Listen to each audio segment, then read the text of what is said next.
Kreutz Bazaar again. The ride back to the Kreutz Bazaar is a lonely one.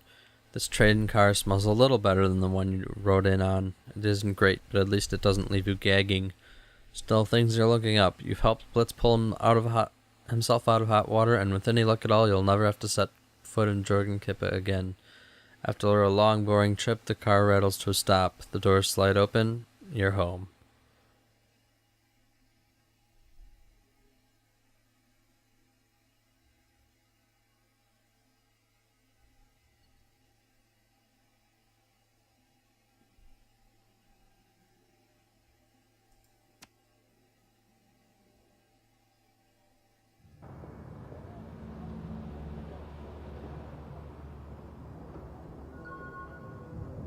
Two more karma, which I can't really spend. I need two more before I can use this gun that I'm about to buy.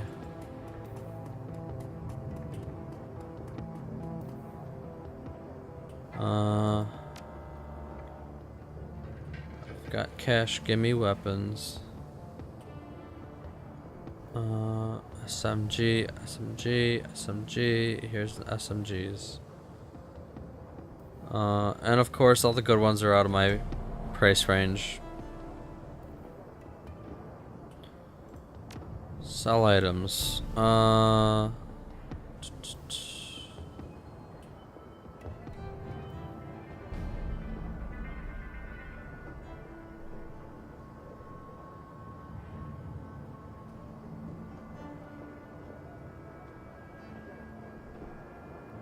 I've got nothing.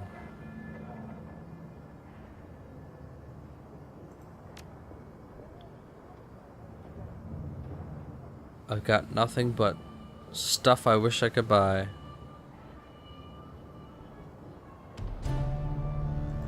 What is this? 11?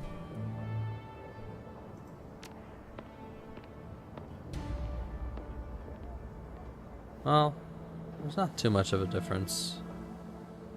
Oh well. Oh, but I do want... Do I want med kits? How many do I have?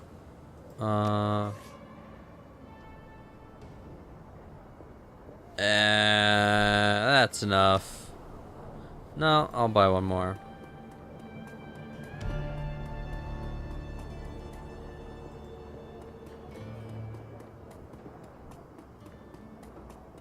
You can always use medkits.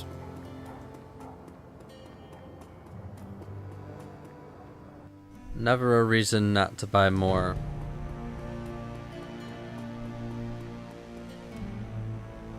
Medical supplies. I want one more. Yeah, one more will do it. Anything else is just overkill. Overheal.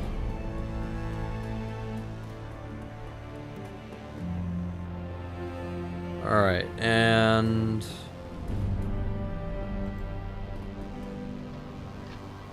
maybe we can talk to people. I could probably talk to Blitz about that thing he got.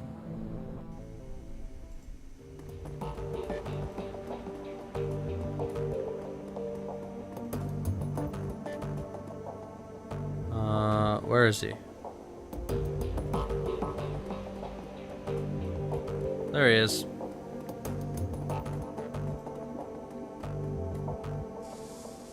Hey, what's the mystery box?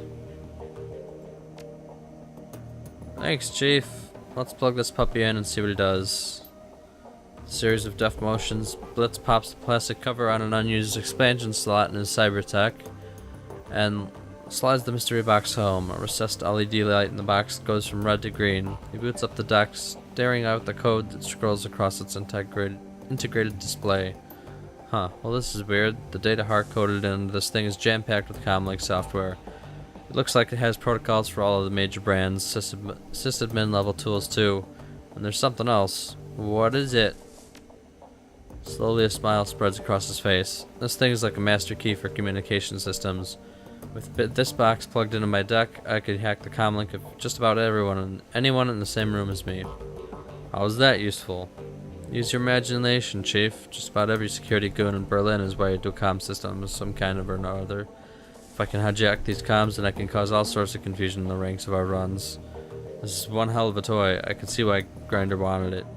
Well, I can't wait to see what you can do with it. Yeah, Chief. He grins. Me neither. So, is there anything else you wanted to talk about, or can I start playing around with this thing? Was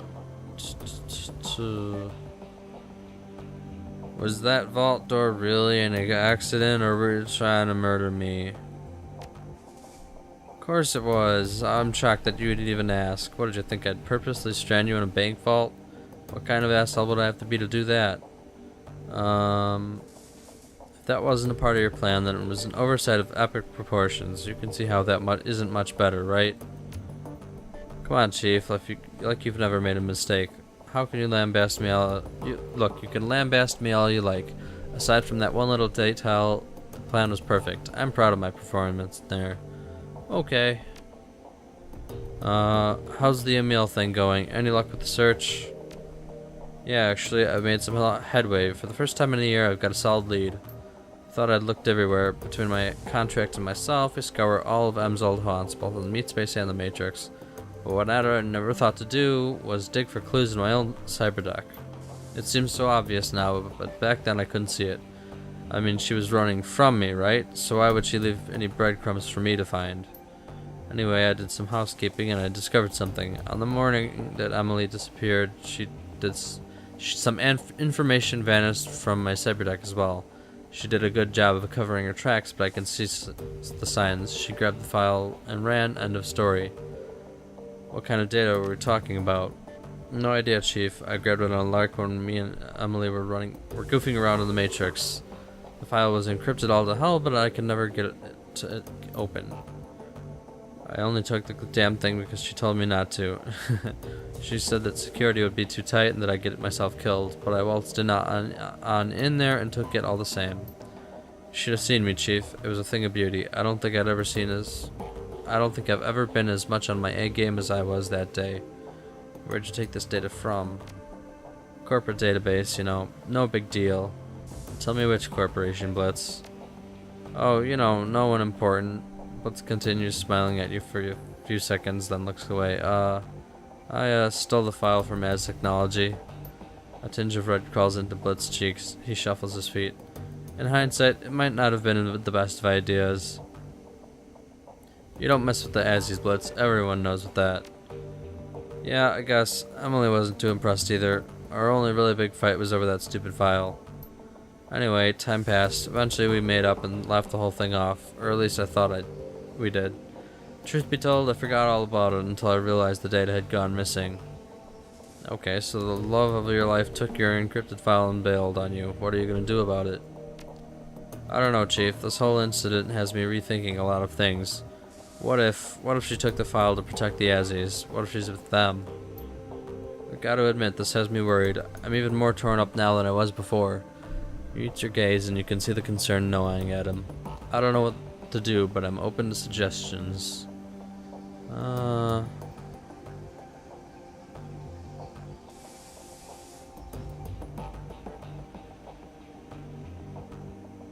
You've got a direction to look in now. If I were you, I'd get back into the Matrix and find her. He nods. Who am I kidding? You're right. I won't be able to stop thinking about this until I've found her, so I might as well keep trying. Thanks, Chief. You've been a huge help.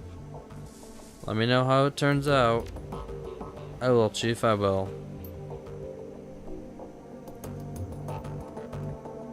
How about you? Do you have more backstory now? Tell me about it. The explanation for that is coming. You needed time and I gave you time. Are you ready to talk about Fairy Stella yet? Yeah.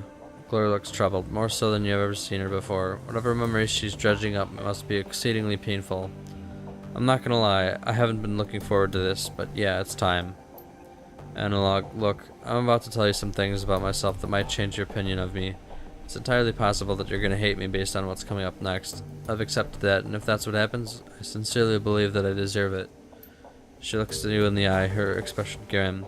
So tell me, are you sure that you want to keep pushing forward with this? This is important for you, Glory. After everything we've been through, I think that we both know that whatever you have to tell me, I'm ready to listen. Thanks, Analog. Thanks for being a friend. So when we left off last time, I'd just moved from the streets of Tübingen to the warm, inviting confines of Furistal. Marta and I were happy there for a little while, and Harrow embraced me as a long-lost daughter. I should probably take a moment to talk more about Harrow. He's going to be an important figure in this story. I don't know what his age was. He seemed old enough to be paternal, but young enough to hang out with the kids or on something like a peer level. Best case, I'd say he was in his mid-20s. He was handsome and well-built, with a neatly trimmed beard and thick brown hair. And there was something else about him, something uncanny. Harrow had this charisma, this raw magnetic attraction that just made people latch onto him. I saw it over and over. All it took was a few words and a pat on the shoulder, and Harrow would have a new convert. The other kids at the farm followed him around like lost puppies. As much as I loved Marta, and as much as I thought she loved me, we forgot all about one another when Harrow was around. All that we wanted was to be close to him, to be a part of his inner circle. And soon enough we were. For a girl of 17, it was all terribly exciting. Harrow had these rules of living that he would teach us, rules about self-determination and the importance of disobedience. He claimed to have taught classes at the University of Berlin, which he painted as a mix between an early paradise and an anarchist playground. He told us how Furistal would be the focal point of a new movement for the children of the fatherland. He told us that we were special. We ate it up, of course. We were kids. For those of us in the inner sanctum, Harrow would share even more. He had power in the likes of which I had never seen. Not my father's drunken fists or my own childish experiments, but genuine and incredible power. He said that it came from the horned god, an ancient deity that he venerated. He knew about my latent abilities right away, and he offered to teach me. Naturally, I accepted.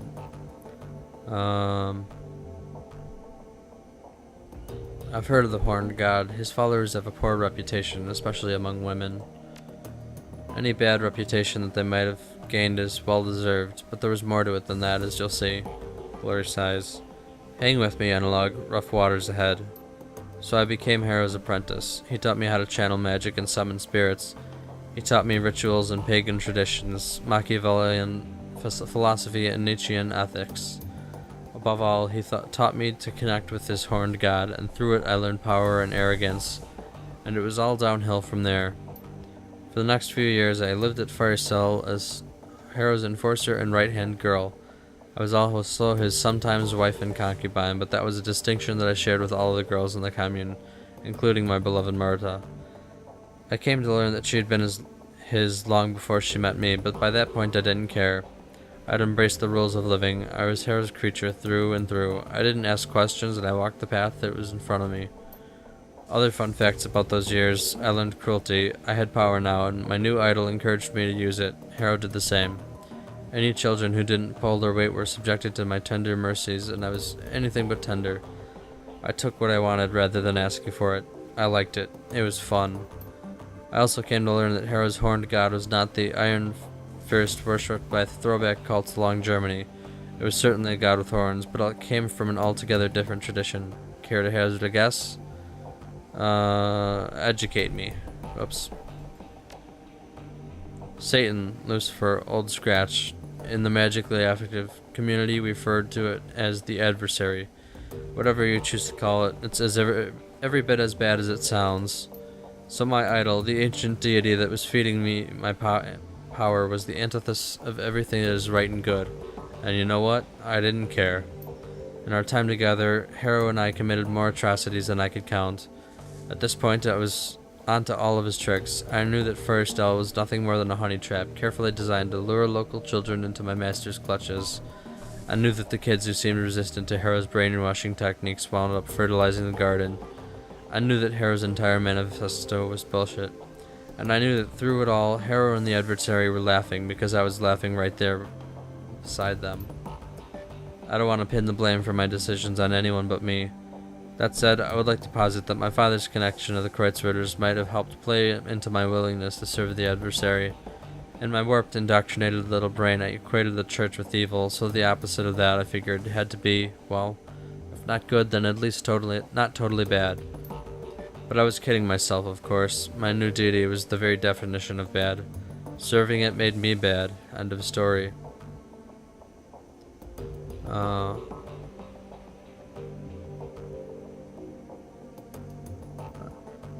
Don't think that any of this was your fault. Harrow is the one who deserves the blame. And what if he was indoctrinated into the service of the adversary when he was my age? Would he not be at fault anymore either? She shakes her head. No, Analog. Harrow certainly deserves some of the blame for what I became. Maybe even most of it. But personal responsibility has to come into the equation somewhere. I made my own choices, and they were horrible ones. I've accepted that. You should too.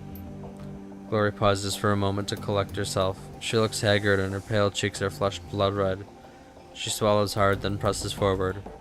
Anyway, one day, Harrow invited me on a field trip to Stuttgart. Over the years that I was at First L, the commune had easily doubled in size. It was thriving, all thanks to the effort of Marta and the girls like her. Harrow would send the girls out to neighboring cities to lure in the street kids that nobody would miss. He targeted children because they were easy to indoctrinate, and because nothing makes the adversary happier than the corruption of the innocent. As we drove out to pick up the new recruits, I was already planning ahead. It was a foregone conclusion that I would pay my father a visit. The irony of a group of Kreutzritters getting immolated by a genuine servant of the actual devil tickled me to no end. So when Harrow stopped to fill up on diesel, I hopped out of the van and headed out on foot to my parents' place. Harrow wasn't overly concerned about my absence. I had long since reached the point where I could assert my autonomy, and he knew that I'd be back. I wound up at my folks' house sometime around noon. I could hear the adversary whispering in my ear, telling me what to do. I'd long since learned to listen to its voice. It always rewarded me with extra power when I did its bidding. It told me to knock, so I did. As the door opened, I could feel a torrent of flames welling up in the astral plane all around me. It told me to channel them into the doorway, into my father, so I did. But, of course, the person who opened the door wasn't my father. It was my mother. As I watched her flash blacken and melt, as I heard her scream and I broke into hysterics, I heard the adversary laugh, and at that moment I realized that it was laughing at me. I'm sorry. Glory nods, a grim expression on her delicate face. Thanks. We're almost to the end now. Thanks for sticking with me. It was like a lever had been pulled. All at once the bubble popped. I wasn't a powerful servant of the adversary. I was not Harrow's #1 girl. I was a ridiculous little fool who willingly tied her soul to the worst thing in existence. Realizing all this was one thing, actually fixing it was something else entirely.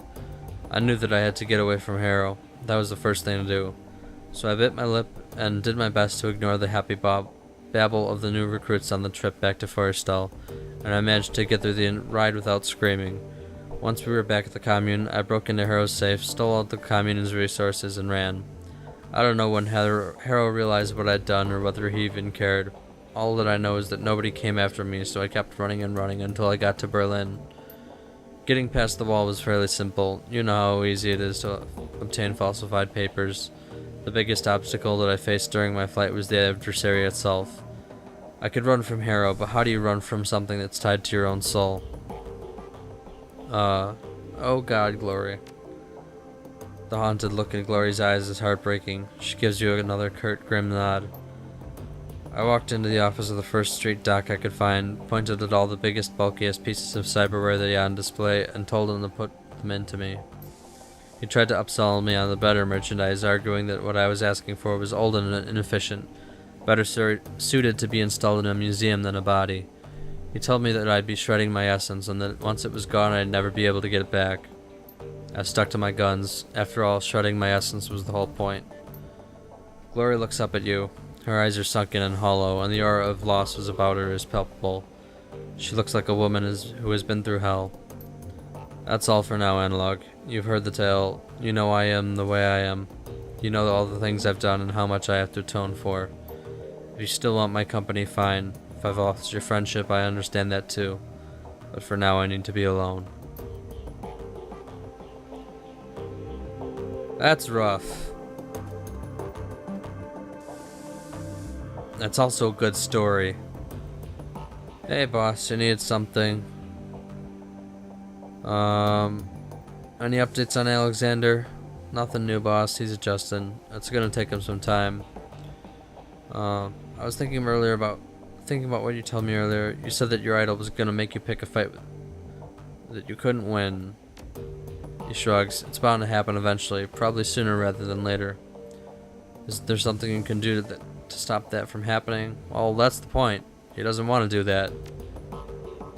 I suppose that I could refuse, but that probably wouldn't be a good idea, especially not now. Remember, boss, the Dragon Slayer is where my magic comes from. If I turn away from him, you'd better believe that he'll turn away from me. Besides which, I don't even know if I can refuse him anymore. He's been with me for so long, I don't know where he stops and I begin. He grins at you. Don't you worry about me, boss. I've known that this was coming for my entire life, and when it happens, I'll go down in a blaze of glory the likes of which you can't even imagine. That's a promise. What if you were to pick a lesser enemy? He pauses for a moment. That's an interesting idea. If it were big enough and heinous enough, you might be satisfied. I've never tried to bargain or negotiate with the Dragon Slayer before. I'm not sure how I feel about it, and I don't know how he'd take it either. The Dragon Slayer doesn't like to be questioned, and his temper's even shorter than mine. But I'll tell you what, boss, I'll think about it. You can't really believe that your idol wants you to commit suicide. Of course not. The Dragon Slayer doesn't want me to die, but he does want me to kill dragons. That ain't supposed to be safe or easy. It isn't my idol's fault that I'm getting too old to keep up with his wishes. Okay. Hey, remember that time we did a cool thing? I'm ready to go over it with you, R. The engineer was working for a secret society. I wasn't expecting that. Neither was I. She frowns. A part of me is still having trouble believing it, but it's true. Yuli wasn't lying. I could see it in his eyes. Did you do any digging on Winter Night? No, there isn't much reliable information out there. Whoever these guys are, they're very good at information control. None of my contacts could find anything but rumor and conjecture, and most of that is too crazy to even consider. How crazy are we talking? Completely insane. Stories about magical nukes and the end of the world, Fenris shamans, Ragnarok, that kind of thing. Like I said, nuts. There's a lot of crazy things going on in this world. That doesn't mean that they're not real. Yes, there are, and no, it doesn't. But this is too far out for me to accept. It's far more likely that they've released these stories themselves to throw people off of whatever they're really doing. Anyway, we stopped the Golden Shotten Nest. Whatever their business is, whatever was going to be in those crates that the engineer was having shipped out, it's not our problem anymore. The Kreitz Bazaar is safe, on that front at least. Yeah, it is, and we've got you to thank for that. And you, don't downplay what you did back there. Anyway, we shouldn't let it go to our heads. We still have a dragon to worry about. When I left that room to search for clues, the engineer told you something that pushed you over the edge. That son of a bitch said a lot of things. What of it? What do you think? I want to know what he told you. With all due respect, that's none of your business. I don't want to fight you on this. If it's too personal, we can drop it. Yeah, that'd be best. What else? Oh, you said you can reverse engineer that pulse grenade that you pulled from the engineer. Any luck with that? Yeah, actually, it wasn't too difficult to pull the thing apart and see what it made it tick. She smiles. Making one of my own was a different story, but I got it in the end. She reaches into her desk and grabs a cylindrical object. Gently, she lifts it up and hands it to you. Meet the newest addition to my arsenal. I'll call it the Voltaic Grenade. It's based on the same principles as the Russian Pulse Grenade, but with a few tweaks of my own. Nice. You said these things were designed for crowd control? Originally, yeah. Mine has a lot more bite, though. I bumped up the amperage quite a bit. When that thing goes off, it'll shut down both the nervous system and cook the organs of anyone in its blast radius. Sounds nasty.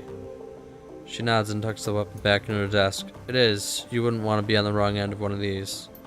For now, I've only managed to make one voltaic grenade. They aren't the cheapest, easiest things in the world to manufacture or the cheapest. She nods thoughtfully. But I should be able to scrounge up enough raw materials to put a new one together between each run. Convenient. Okay. Something else? Alright. I'll see you later. Did I talk to everybody? Yes. Alright. Let's take on this crazy AI.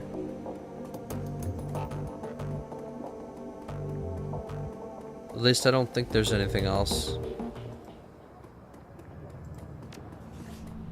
Yeah, that's it.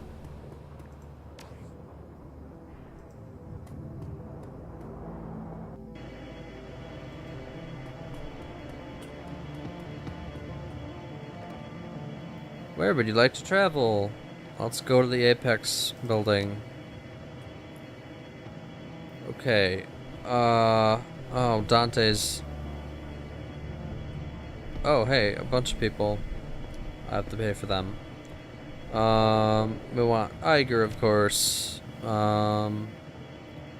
want Blitz. We want Glory. Okay. I guess that's that. Your dog, whether you like it or not.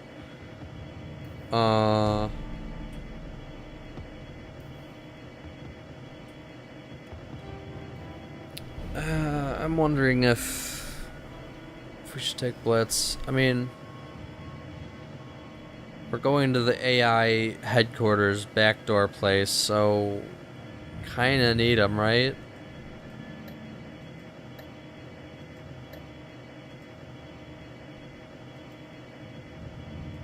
I think so.